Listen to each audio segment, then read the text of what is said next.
7 habits of empaths that make them hard to love. That's what they call it.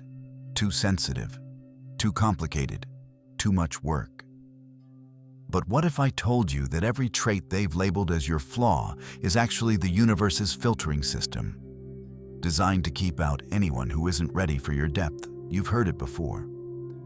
In relationships that ended, in conversations that still sting. Your partner said you overthink everything.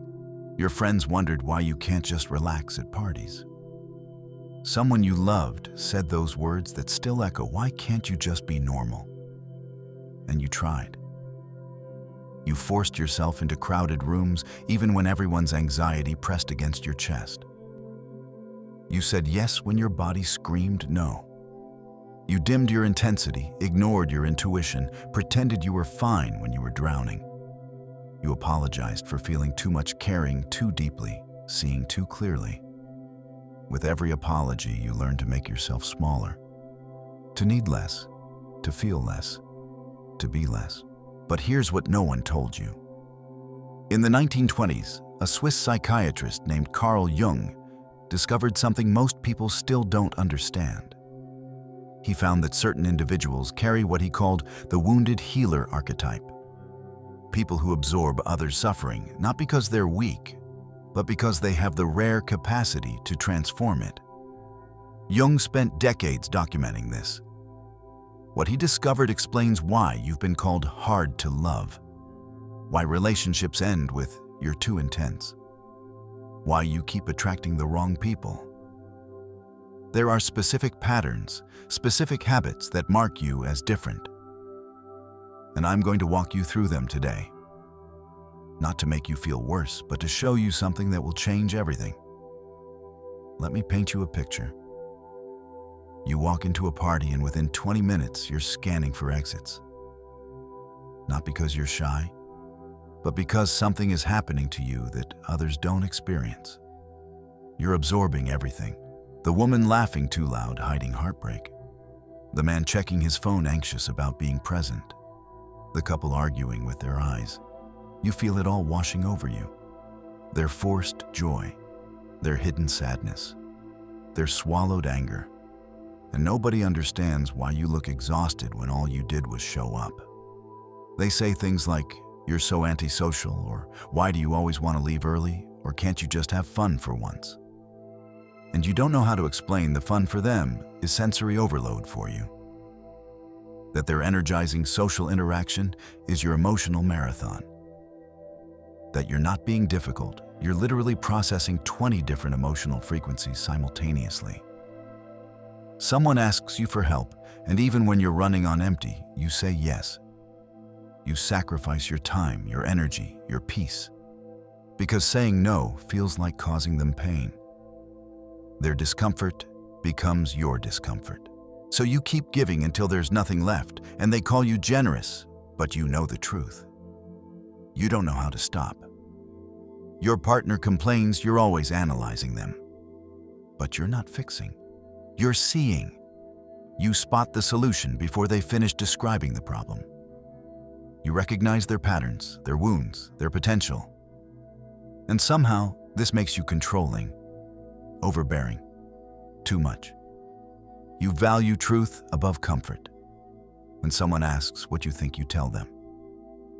And they call you harsh, insensitive. But you can't help it. When you lie, even a white lie, something inside physically recoils. So you choose truth and watch people pull away because they wanted a comfortable story, not reality. The partners you attract are always the ones who need saving. Addiction, trauma, everyone else gave up on them. They find you like ships finding a lighthouse. You feel that pull. I can help them. I can see their light. But after years, you're exhausted. You wonder why you never meet someone choosing you, for you, not for what you can fix. Your partner has a bad day at work and suddenly you're depressed. Your friend is stressed about money and you're lying awake at 3 a.m. with anxiety that isn't even yours. Your mother thinks about something painful and you feel it in your body, even though she's 3 states away and hasn't said a word. You can't tell where you end and other people begin. It's like being a radio that's stuck on scan mode, constantly picking up every frequency and range, unable to land on just one station. And when you react emotionally to feelings that aren't even yours, they think you're unstable. They think you're too emotional, too reactive, too sensitive. They don't understand that you're not generating these feelings. You're receiving them. You're feeling their weather system moving through your body, and they're calling you crazy for reporting the forecast. After an intense argument, after absorbing too much from too many people, after giving everything you have until your tank is empty, you need to withdraw. You need to be alone. You go silent. Stop responding to texts. Cancel plans. Close the door to your room and just exist in solitude for hours or days. You need this time to process everything, to discharge all the accumulated energy, to separate what's yours from what you absorbed, to find yourself again, underneath all the feelings you've carried for others. It's not optional. It's survival.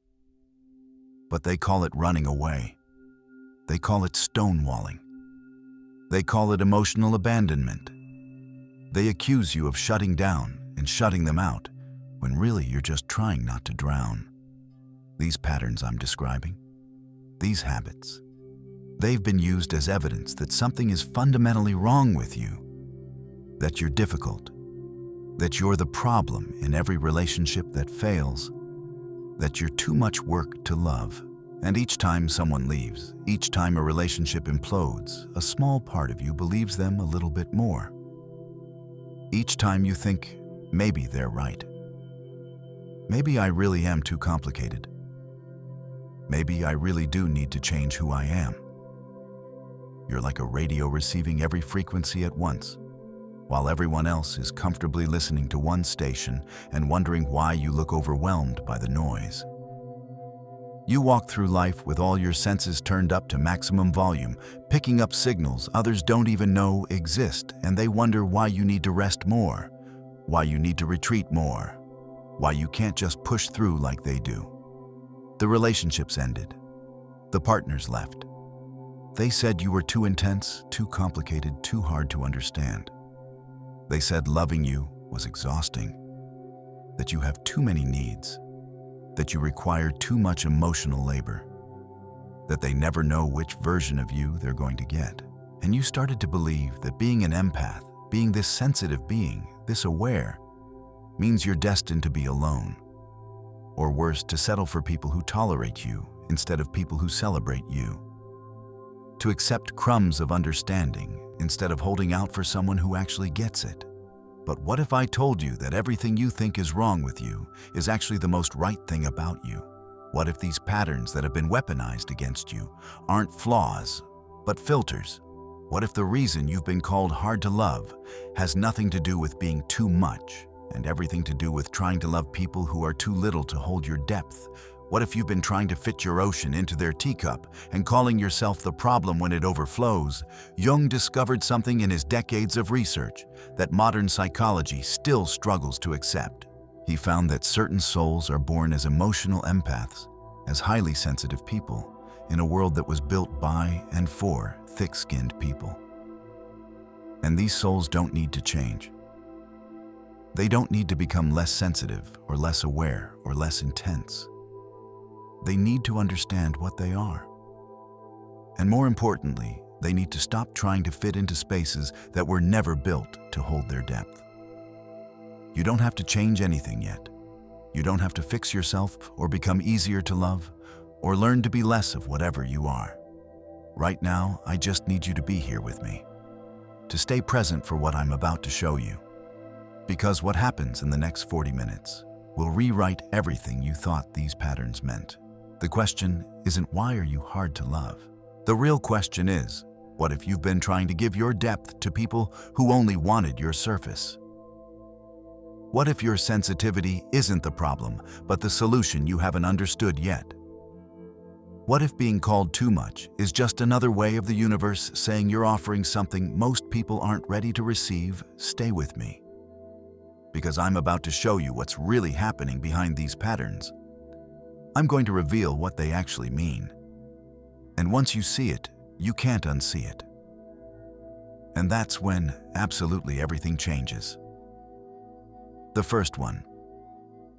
You avoid crowds and social situations like they're emotional battlefields, like they're places you have to survive rather than enjoy. And I want you to understand something that changes everything about this pattern. You're not antisocial. You're not broken. You're not weird or defective. You're an emotional sponge in a world that doesn't wring you out. In one of the most revealing moments from Carl Jung documentary footage, he described how certain people are born with what he called thinner boundaries between themselves and the collective unconscious. They feel humanity's emotions like others, feel temperature changes or weather shifts. This is you. This is what makes you different. You walk into a room and you don't just experience your own emotions. You experience everyone's emotions simultaneously. Picture a tuning fork. When you strike one, any nearby tuning fork starts vibrating at the same frequency. You are that second tuning fork constantly vibrating to emotional frequencies others can't detect. They wonder why you're exhausted after 2 hours at a dinner party. You know it's because you've been processing 20 different emotional states that aren't your own. Most people walk into a crowded space and experience their own feelings. You walk in and suddenly you're carrying the stressed mother's anxiety, the angry businessman's rage, the heartbroken teenager's sadness. Your nervous system is wired to detect emotional truth the way others detect physical danger. Crowded spaces are like standing where 20 emotional highways cross. The positive energy doesn't cancel out the negative. It all hits you simultaneously. Even joy, when too intense, can overwhelm you. This isn't weakness. This is a nervous system operating on a frequency most people are deaf to. Jung observed how some individuals unconsciously absorb the psychic atmosphere. You're detecting what's beneath the surface, what people hide, what they're pretending not to feel. Automatically, constantly, whether you want to or not. When you leave parties early, choose quiet dinners over loud bars, say no to group events. You're not being difficult. You're protecting your energetic field from overload. This is survival, not rudeness. The second pattern. You can't say no without drowning in guilt. When someone asks you for help, you're not just hearing their words. You're feeling their desperation, their pain, their hope that you'll be the one who doesn't let them down.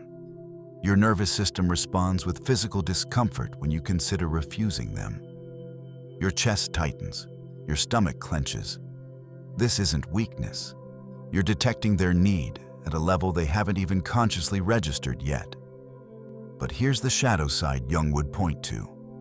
Sometimes saying yes isn't generosity. Sometimes it's manipulation disguised as kindness. You say yes because you can't tolerate the guilt, which means you're controlling how they feel about you. You're managing their perception. Think about the last time you said yes when you wanted to say no. What were you really afraid of? Were you afraid they'd be disappointed or afraid of being seen as selfish? There's a difference. One is compassion. The other is people-pleasing masked as compassion. Real generosity comes from overflow, not depletion. When you say yes from an empty tank, you're not being kind. You're being codependent. The person receiving your depleted yes isn't getting your best. They're getting your resentment wearing a smile. Your yes is valuable precisely because it's hard to earn. It should be hard to earn. But when you say yes to everything and everyone, you make your yes meaningless. You devalue your own currency. The work isn't to say yes more effectively. The work is to learn that saying no to others sometimes means saying yes to yourself. And that's not selfish. That's sacred. That's self-love disguised as boundary setting. The third pattern. You turn into everyone's therapist, especially in romantic relationships. You can't turn off the part of you that sees patterns, spots wounds, recognizes potential hiding underneath pain. Your partner says you're always trying to fix them. Your friends say you're too analytical. People tell you to just let things be, to stop trying to solve everything. But let me completely reframe this for you. You're not controlling. You're not trying to fix people like they're broken objects. You're a pattern recognition genius. Your brain is wired to see connections that others miss. And this happens automatically faster than conscious thought. When your partner describes a problem, your mind has already connected it to 3 past situations, identified the core wound driving the pattern, traced it back to probable childhood origins, and mapped out potential solutions. This all happens in seconds, milliseconds sometimes. You're not trying to be their therapist. Your brain just works this way. You can't shut it off any more than you can choose not to see the color red. Jung wrote extensively about the wounded healer archetype. He studied how certain individuals carry medicine precisely because they've descended into their own pain and returned with understanding. They've walked through the fire. They've sat with their own shadows. They've done the internal work. And because of that, they can recognize the journey in others. They can see the map even when the person is lost. You spot their patterns because you've walked similar territory in your own psyche. You recognize their defenses because you've dismantled your own. You see their potential because you've done the painful work of actualizing your own. You're not their parent trying to control their growth. You're their mirror trying to show them what you see clearly, and they can't see it all. But here's the crucial distinction that changes everything. You can hold up a mirror. You cannot make someone look into it. You can reflect their patterns back to them. You cannot force them to recognize those patterns. You can show them where they're stuck. You cannot make them choose to move. When you're trying desperately to show your partner their blind spots and they're resisting, pushing back, getting angry or defensive, you feel frustrated. You think, if they would just listen, if they would just see what I see, so clearly everything would be better. Their life would improve. Our relationship would improve. Why won't they just look at what I'm showing them? But that's not your job. That's not your responsibility. Your job is to reflect. Their job is to choose whether to look at the reflection. And when they don't look, when they reject what you're showing them, when they call you controlling or critical or too much, that's not about your worth or the accuracy of your sight. That's about their readiness. That's about their willingness. That's about whether they actually want to see themselves clearly or whether they prefer the comfortable illusion. The problem has never been that you see too much. The problem is you've been trying to give sight to people who prefer blindness. You've been trying to illuminate darkness for people who've made a home in the shadows. And that will exhaust you every single time. Not because you're doing it wrong, but because you're trying to do something that can't be done for another person. They have to choose it themselves. These 3 patterns. Avoiding crowds. Can't say no. Playing therapist. You've been told over and over that they make you difficult to love, that they make you high maintenance, that they make you exhausting to be around. You've apologized for them countless times. You've tried to change them. You've tried to be more social, more agreeable, less analytical. And it hasn't worked because you can't change your fundamental wiring. But what if they're not problems at all? What if they're not flaws in your design, but evidence that you're designed differently? What if they're actually signs that you're operating on a level that most people can't access? Only 1 to 2% of people on this planet have this level of sensitivity. You're not too much. Most people are too little to hold your depth. You thought these patterns made you defective.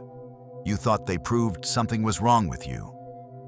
But they're actually evidence that you're rare, that you're operating with capabilities most people don't have, that you're seeing what they can't see, feeling what they can't feel, understanding what they can't comprehend. If you're recognizing yourself in these descriptions right now, if your chest is tight and your eyes are wet, if you're feeling simultaneously seen and exposed, that's not weakness. That's recognition. That's your system saying, yes, finally someone understands what I've been carrying all this time. Someone sees what this has been like. Just seeing these patterns for what they really are instead of what you've been told they are, that's huge. That's massive.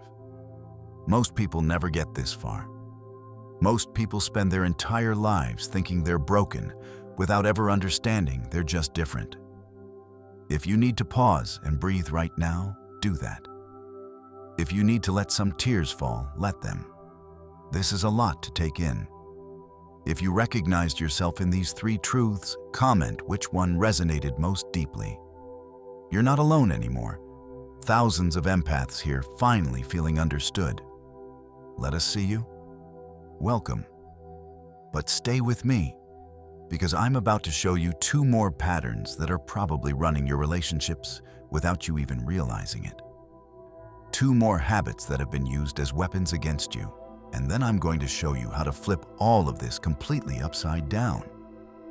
How to transform every single one of these so-called flaws into powers you can use consciously instead of being controlled by unconsciously. Now that you understand those first 3 patterns, the foundation is set. I need to show you 2 more that are probably controlling your relationships in ways you haven't fully recognized yet. These next 2 are where things get really uncomfortable, where you might feel defensive or want to look away. But they're also where your greatest power is hiding, waiting to be reclaimed. The 4th pattern. You're brutally honest when everyone wants sweet lies. You can't stomach lies because your soul values truth above social comfort. Jung explored the persona, the social mask we wear. Most people live in their persona constantly. They say what's expected, wear the mask, play the role. They've become so identified with it, they don't remember there's a face underneath. But you can't sustain this. Your authentic self is too loud. When you try to wear the mask, something screams. It's uncomfortable, painful, fundamentally wrong. When you lie, even a white lie, something inside physically recoils. Your integrity is wired into your nervous system. Dishonesty creates actual discomfort. In Carl Jung explained terms, you refuse the persona. You can't hide behind social niceties. People ask your opinion and you give it. Honestly, directly, without cushioning. And they call you tactless. They call you too blunt. They say you don't know how to sugarcoat things. They accuse you of being harsh or mean or insensitive. But here's what they're really saying underneath all those accusations. They're saying you won't participate in their comfortable illusions. You won't pretend their bad relationship is fine. You won't agree that their terrible idea is brilliant. You won't validate their excuses or support their self-deception. And that makes them deeply uncomfortable. Because most people are profoundly invested in their own lies. The lies they tell themselves about their relationships, their jobs, their choices, their lives. They've built entire identities around these comfortable fictions. And you come along telling the truth, reflecting reality back at them, and it threatens the entire structure they've carefully constructed. Think about who gets most offended by your honesty. It's usually the people who are most committed to not seeing the truth about themselves. The ones with the most to lose if the illusion cracks. Strong people, secure people, they thank you for your honesty even when it stings. They might need a moment to process it, but they recognize the gift you're offering. Weak people punish you for not lying to them. They make you wrong for telling the truth because the truth is unbearable for them. Your honesty isn't cruelty. It's a gift you're offering to people who aren't ready to receive it. It's medicine you're trying to give to people who prefer their sickness. And when they reject it, when they call you harsh or mean or too much, they're really just showing you they prefer beautiful lies over uncomfortable truth. The work isn't to soften your truth or learn to lie more effectively. The work is to recognize that not everyone deserves your truth. Not everyone has earned access to your unfiltered honesty. And that's okay. You don't owe your depth to people who can't hold it. The fifth pattern. You keep attracting broken people. You're a magnet for people who need saving. The ones with addiction, trauma, personality disorders. The ones everyone else gave up on. They find you like ships finding a lighthouse. And you feel that pull, that certainty of, I can help them. I can see their light buried under all that pain. If I just love them enough, they'll heal. They'll become who they're meant to be. But years pass and you're exhausted. You've poured everything into people who took and never changed, never did their own work, never met you halfway.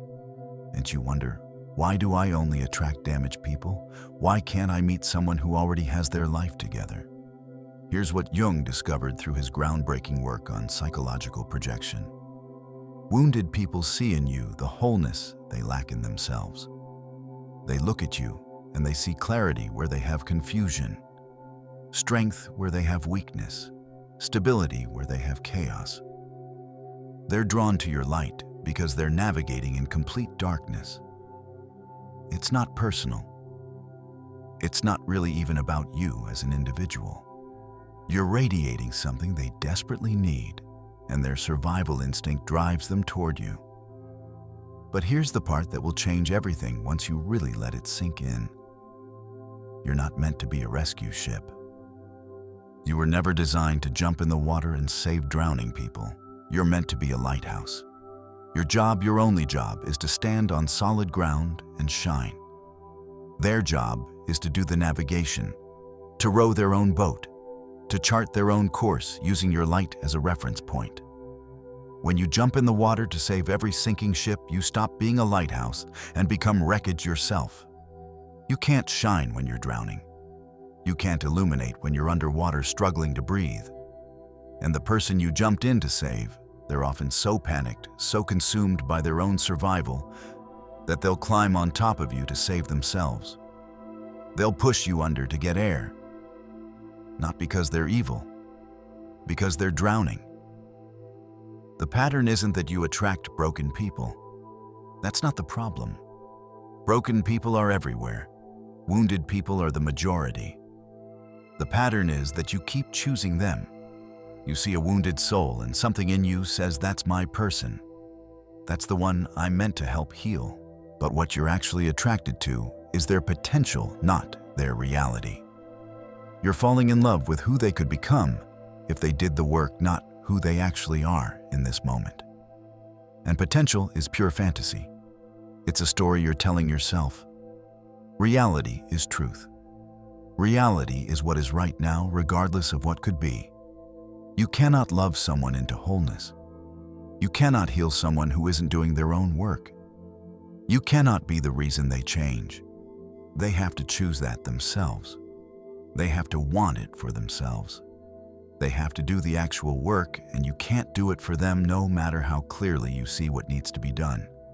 So when you keep ending up with people who drain you completely, who take without giving, who need you, but don't actually choose you for who you are, that's not bad luck. That's not the universe punishing you. That's you saying yes to moths when you should be waiting for eagles. That's you giving your lighthouse to ships that aren't even trying to navigate. These two patterns, brutal honesty, attracting broken people, they're connected in a way you might not have seen yet. Both of them are about you giving your depth to people who only want your surface. You're offering profound truth to people who are addicted to comfortable lies. You're offering transformative light to people who've made their home in comfortable darkness and have no intention of leaving. And then you blame yourself when they can't receive what you're offering. You think, I'm too honest, I'm too intense, I need to be more gentle, I need to lower my standards. But you're not too much. You're just consistently offering depth to people who are drowning in shallow and calling it safety.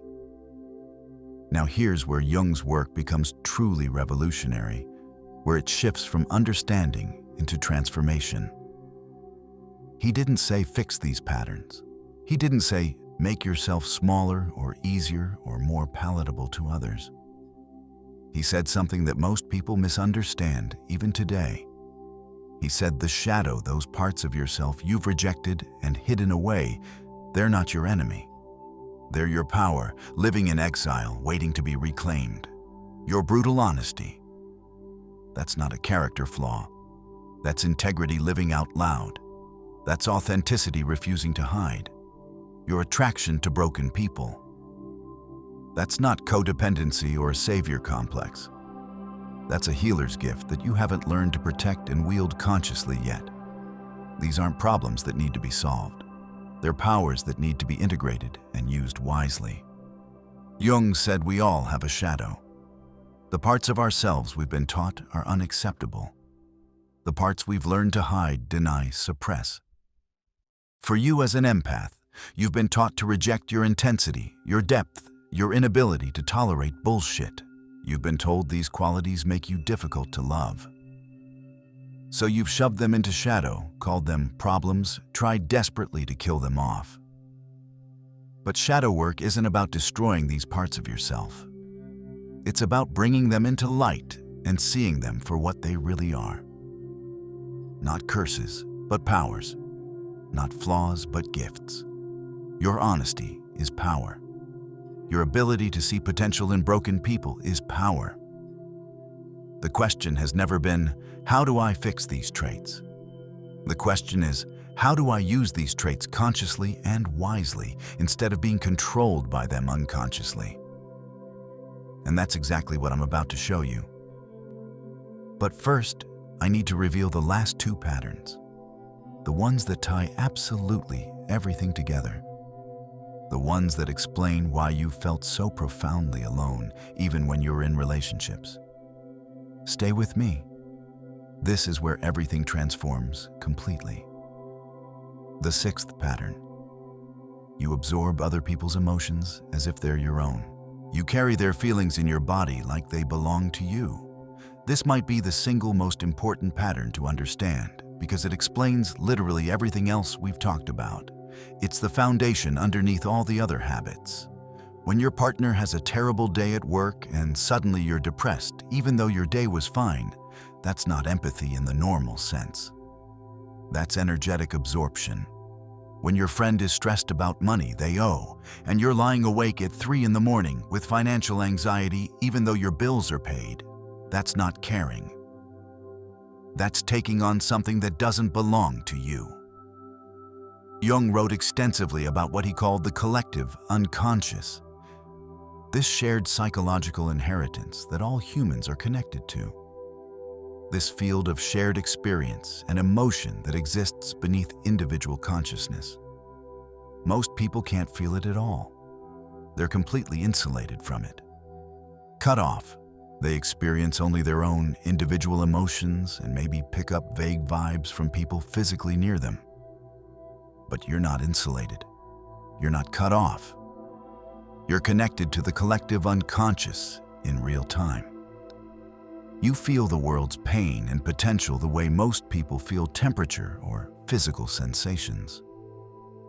You're tapped directly into a frequency that the majority of humans are completely deaf to. When you walk into a room, you're not just experiencing your personal mood. You're picking up everyone's emotional frequency simultaneously. Happy, sad, angry, anxious, grieving, joyful, terrified content. All of it. Your nervous system doesn't automatically differentiate between what's yours and what belongs to someone else. It all registers as real emotion happening in your body. So when that wave of sadness hits you completely out of nowhere, when anxiety crashes over you for no apparent reason, when anger surges up, when nothing triggered it, pause and ask yourself this crucial question. Did I feel this exact emotion 10 minutes ago? If the answer is no, if this feeling appeared suddenly and without clear cause, you didn't generate that emotion. You absorbed it from somewhere in your energetic field. Maybe your partner thinking about something painful they haven't told you about. Maybe your mother worrying about something she's trying to hide from you. Maybe your neighbor going through something devastating. Maybe just the collective anxiety of your entire neighborhood or city having a bad day simultaneously. You're picking up emotional weather patterns the way others pick up only their own internal state. This isn't instability. This isn't being too emotional or too sensitive or unable to regulate yourself. This is being tuned to frequencies that most people are completely deaf to. You're experiencing what Jung would recognize as connection to something vast and real that exists beyond individual consciousness. But here's what absolutely nobody teaches you about this capacity. Just because you can feel it doesn't mean you have to keep it. Just because it enters your field doesn't mean you have to store it in your body. You're a vessel for transmuting energy, for processing emotion, for transforming pain into something else. But that doesn't mean you have to hold on to everyone's emotional baggage like it's your responsibility to carry. The practice, the crucial daily practice, is learning to ask constantly throughout your day, is this mine? Or am I carrying this for someone else? When emotion arises, when you suddenly feel something, pause before you react to it. Investigate it. Question it. Did this come from inside me? Or did I pick this up from my environment? And when it's not yours, when you recognize that you absorbed someone else's emotional state, you have to learn to discharge it. Return it. Release it. Let it flow through you like water instead of absorbing it like a sponge. You can acknowledge it. You can witness it. You can even transmute it. But you don't have to keep it. You don't have to make it yours. The seventh pattern, the final piece of this puzzle. You withdraw and disappear when it hurts too much. When you've absorbed too much. When you've given everything and there's nothing left. After an intense argument that drained you completely. After a social event that overloaded your circuits. After days or weeks of being emotionally available to everyone who needed you. You need to be completely alone. Not just physically alone, but energetically alone. You stop answering texts and calls, you cancel plans, you close the door to your room or your house, and you just exist in solitude for hours or days or however long it takes.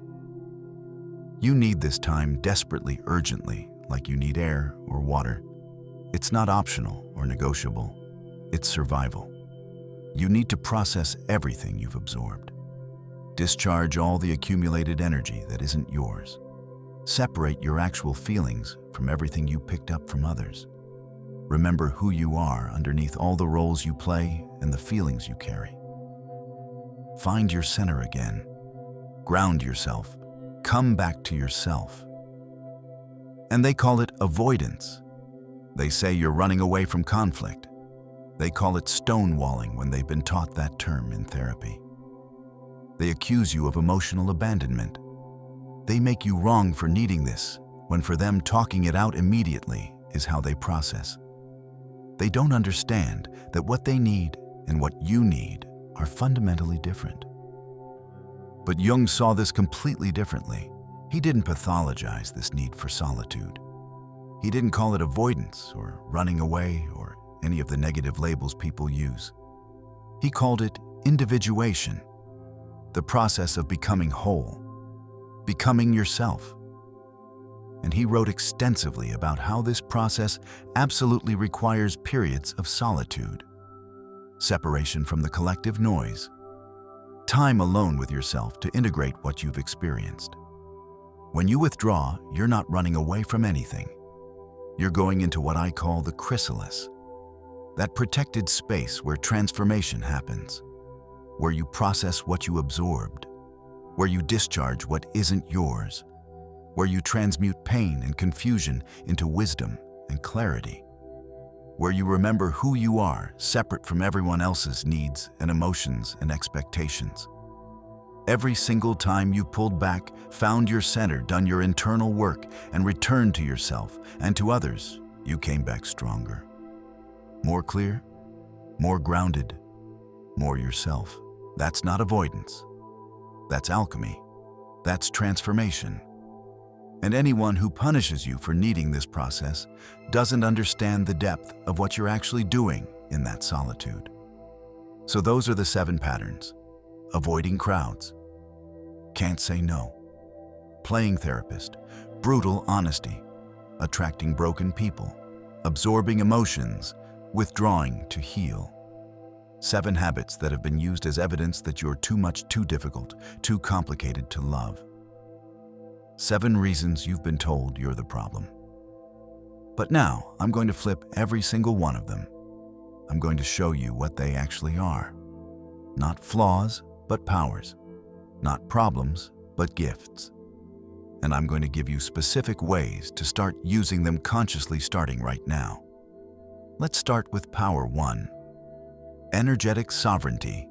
You avoid crowds because you're protecting your most valuable resource, your energy. Stop apologizing for needing solitude. Start requiring a partner who respects it without making you explain or justify or convince them. Your energy is finite and precious. You get to choose how it's spent. Here's your practice this week. Skip one social event without guilt. Just one. Notice how your energy shifts when you honor your need instead of their expectation. Create a recharge ritual. Bath, walk, silence, whatever works. Make it non-negotiable. If someone makes you feel guilty for needing space, that tells you everything about whether they can hold you. Power 2. Sacred boundary. Say no to one small request this week without explaining why. Just say, "I can't right now, thank you for understanding." Watch what happens. Notice the world doesn't end. When guilt rises, journal this. Whose need am I prioritizing, mine or theirs? Power 3. Mirror, don't fix. You're not their therapist trying to fix them. You're their mirror reflecting what you see. Next time someone complains or vents, resist the urge to solve it. Instead, ask, what do you think you should do about that? Hand the responsibility back to them. When you spot a pattern, you can say, "I notice you tend to do this when that happens. Do you see that too?" Then stop talking. Let them sit with the reflection. You cannot make anyone look in the mirror. You can only hold it up. Power 4. Truth as love. Your honesty is your love language. Stop softening it or apologizing for it. This week, say one uncomfortable truth you've been avoiding.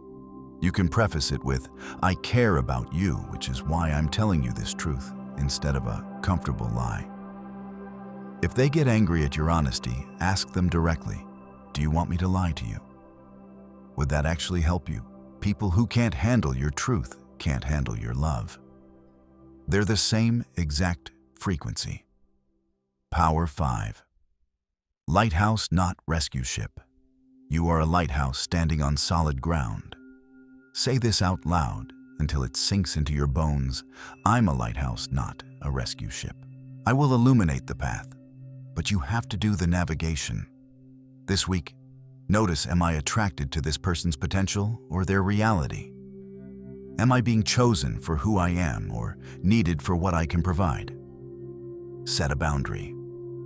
No helping someone fix their major life problems for 3 months. Let them show you consistent effort on their own growth first. Power 6. Energetic discernment. The practice of constantly asking, "Is this mine?" When sudden emotion hits, pause before reacting. Did I feel this 5 minutes ago? If no, you absorbed it. Practice visualizing it, leaving your body returning to wherever it came from. Create a daily discharge ritual. Shower and consciously wash the day's absorbed energy off your skin. Shake your body to release what's stuck. If someone consistently drains you, drastically limit your exposure. Your energy is not infinite. Power 7. Alchemical solitude. You're not running away, you're transforming. Tell your partner clearly, "When I withdraw, I'm not abandoning you. I'm returning to myself so I can show up fully." Create a signal you both understand. Maybe it's, "I need chrysalis time." Set this boundary explicitly. I'll need 24 to 48 hours completely alone after big emotional events or conflicts. That's not up for debate. The butterfly doesn't apologize for the cocoon. Your habits aren't problems to fix. They're filters finding your actual match. The right person will say, "I love that you need space. It makes our time together more meaningful." They'll ask, "How can I support your energy today?" They'll thank you for your honesty. They'll see your depth and feel relief that they finally found someone who matches them. The wrong person will call you too much. They'll mock your boundaries. They'll punish your truth. They'll demand you perform extroversion and sociability. And when you meet these people, you'll know immediately they're not built to hold you. That's not a judgment. It's just reality. New mantras. Say these until they're louder than the old voices. I'm not too much. You're just not enough. I don't need someone who tolerates me. I need someone who celebrates me. My habits aren't hard to love. They're hard to earn. Start with just one power this week. When that feels integrated, add another. Your future self 6 months from now is already proud of you. They're not judging your pace. They're grateful you started at all. Close your eyes for a moment. See yourself 6 months from now. You're with someone who understands, or you're beautifully alone and no longer apologizing. You set boundaries without guilt. You say no and the right people respect you more. You withdraw to recharge and your partner texts, "Take your time, I'm here." You speak hard truth and they lean in. You stop attracting broken people because your energy broadcasts, "I'm a lighthouse." Show up whole or don't show up. You're not easier to love. You're clearer to love. You haven't dimmed your light. You're shining it at people who can handle brightness. Your future self is looking back at this exact moment right now. At you sitting here reading these words, feeling this shift happening inside you. They're not disappointed that it took you this long to arrive here. They're overwhelmed with pride that you finally started. They're not judging your pace or your journey. They're deeply grateful you kept going even when it hurt, even when you wanted to give up on yourself. They want you to know something important. Every tear you've cried was composting into wisdom. Every boundary you're about to set will feel like coming home to yourself. Every no you'll speak will reclaim a piece of your soul you'd given away. Every person who leaves because you got too real was clearing space for someone who can actually hold you. Remember at the very beginning when I said these 7 habits are the universe's filtering system. Now you understand the complete truth. They're not keeping people out randomly. They're specifically keeping the wrong people out. The ones who would drain you. The ones who would use you. The ones who would love your service, but not your soul. Your sensitivity isn't a bug in your programming. It's the program itself. You were designed this way on purpose. Built this way with intention. Given these capacities for a reason, even if you can't see the full picture yet. You're not alone in this anymore. You're joining thousands of empaths who chose power over hiding, who chose truth over comfort, who chose themselves over being easy to love. We're the 1% who refuse to dim our light just to make other people comfortable in their darkness. We're the wounded healers who descended into our own pain and came back with medicine. We're the truth tellers in a world that's addicted to pretty lies. We're the lighthouses saying navigate toward us if you're brave enough to handle what we illuminate. In a Carl Jung interview near the end of his life, he said the privilege of a lifetime is becoming who you truly are. Not who your parents wanted, not who society expects, not who partners needed, who you actually are underneath all the masks. You've spent your life becoming who they wanted, shrinking to fit their comfort zones. Now you get to become you. This individuation process isn't selfish, it's sacred. And here's what I know about the path Jung studied in both Carl Jung women and men who walk this journey. They stop apologizing. They stop shrinking. They stand at full depth and let shallow people drift away. What's left are connections so real, so deep. Every failed relationship finally makes sense. Those failures were clearing space. If something shifted in your chest during this video, if you're crying because someone finally sees you completely, if you're ready to stop apologizing and start requiring the love you actually deserve, then I need you to do something. Comment, "I'm ready" below. Just those 2 words. Let us witness your transformation beginning. Let this community hold you as you step into your power. Share this with one empath friend who's been told their entire life they're too much. Send it to them with this message: you're not too much. You're just surrounded by too little. It's time we remembered who we actually are.